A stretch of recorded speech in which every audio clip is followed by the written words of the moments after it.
পাবনা জেলার আটঘরিয়া উপজেলার একদন্ত ইউনিয়নের চাষকিয়া গ্রাম থেকে আপনাদের শুভেচ্ছা জানাচ্ছি।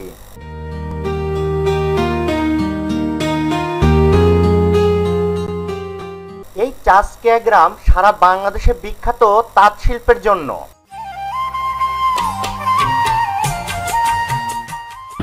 আমরা চাষকিয়া গ্রামের মধ্যে চলছি সিঙ্গেল হয়ে। এই রোড আমাদের নিয়ে যাবে সেই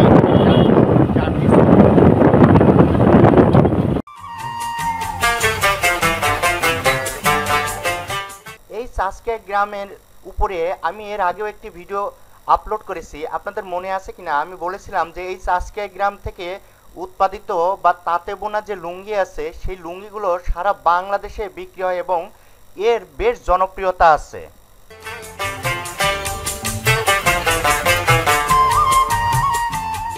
আপনারা ষাটগাছা গ্রামের প্রথম বাজারটি দেখতে পাচ্ছেন, অর্থাৎ আপনি যখন চাষকিয়া গ্রাম থেকে ষাটগাছা গ্রামের মধ্যে আসবেন তখন এই বাজারটাই আপনার প্রথম নজরে পড়বে।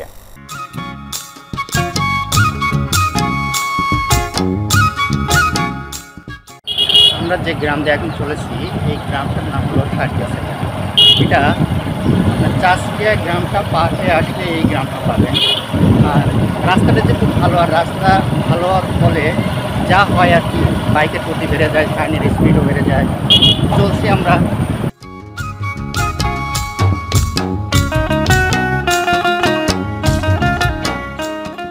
গ্রামের মধ্যে দিয়ে চলা রাস্তাগুলো এমনিতেই ভীষণ আঁকাবাঁকা হয়, এই ষাটগাছা গ্রামের ভিতর দিয়ে চলা এই সিঙ্গেল ওয়েটি আরও বেশি আঁকাবাঁকা। আমরা মাঝে মাঝে তাল হারিয়ে ফেলছিলাম যে এতটাই বাঁক এই রাস্তায়। প্রতিটি মোড়, অর্থাৎ কিছুক্ষণ পর পরই একটা করে মোড় পাচ্ছিলাম, আর একবার করে সন্দিহান হয়ে পড়ছিলাম যে আমরা সঠিক পথে চলছি কিনা।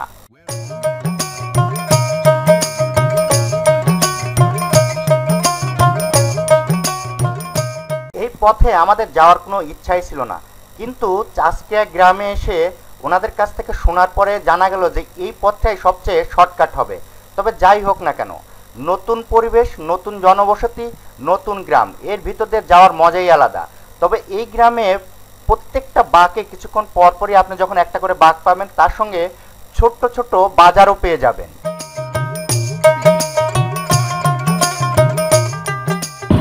এখানে ষাটগাছার ছোট্ট একটু বাজার পেলাম, যে বাজারটা অলরেডি আমরা ক্রস করে এসেছি। আর রাস্তাটা চলেছে একদম পাশে ফসলি জমি, তার মাঝখান দিয়ে এবং কিছু বাড়িঘর। আর ফসল এখন কাটা হচ্ছে, বিশেষ করে গম আর সরিষা কিছু আছে। গমটাই এখন বেশি ঘর হচ্ছে।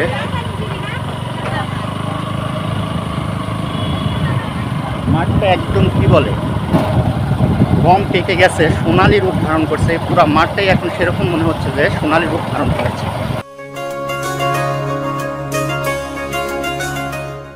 আমরা বই পুস্তকে পড়েছি বাংলাদেশের ৮০% মানুষ কৃষিকাজের সাথে জড়িত।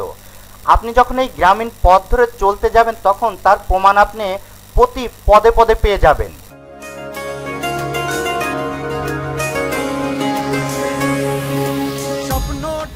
শিক্ষা প্রতিষ্ঠানগুলো সবসময় যেমন হয় এটাও ঠিক তেমনই রাস্তার ধারে অবস্থিত। তবে এই বিদ্যালয়টির নাম ষাটগাছা সরকারি প্রাথমিক বিদ্যালয়।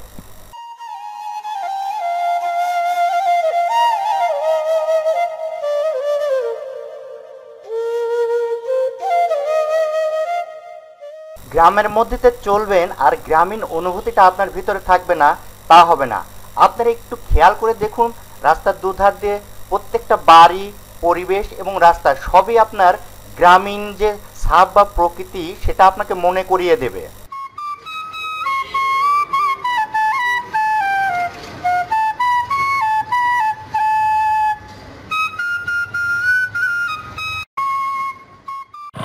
এখানে নতুন আরেকটি পথের সন্ধান পেলাম।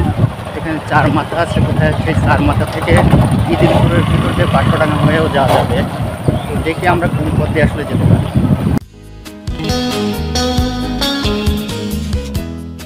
আপনারা পর্দায় এখন একটি রাস্তা দেখতে পাচ্ছেন। হ্যাঁ, এটাই সেই রাস্তা যে রাস্তা ধরে আমরা একদন্তে এসেছিলাম।